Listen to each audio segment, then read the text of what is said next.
এবার ইউক্রেনের মন্ত্রিসভা ভবন লক্ষ্য করে ভয়াবহ ক্ষেপণাস্ত্র হামলা চালিয়েছে রাশিয়া।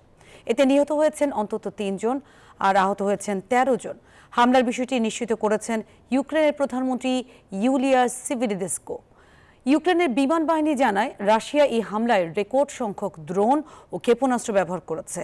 এই হামলার তীব্র সমালোচনা করেছে ইইউ। এদিকে মস্কো এখনও এই হামলার বিষয়ে কোনো মন্তব্য করেনি। ইউক্রেনের বিভিন্ন অঞ্চল লক্ষ্য করে স্থানীয় সময় রোববার সকালে ব্যাপক হামলা চালিয়েছে রাশিয়া। এই হামলায় প্রথমবারের মতো দেশটির মন্ত্রিসভা ভবনকে টার্গেট করেছে রুশ সেনারা।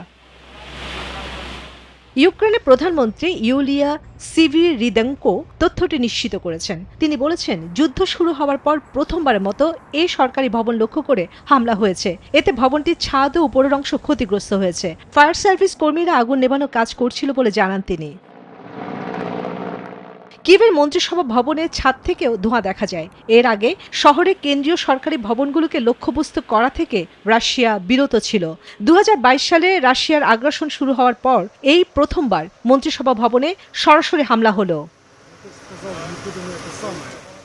ইউক্রেনের বিমান বাহিনী বলছে, শনিবার রাতভর রাশিয়ার রেকর্ড সংখ্যক আক্রমণ চালিয়েছে। একসঙ্গে ৮০০-র বেশি ড্রোন ও ক্ষেপণাস্ত্র নিক্ষেপ করা হয়। সবশেষ হামলার ৯টি ক্ষেপণাস্ত্র ও ৫৬টি ড্রোন ইউক্রেনের অন্তত ৩৭টি স্থানে আঘাত হেনেছে।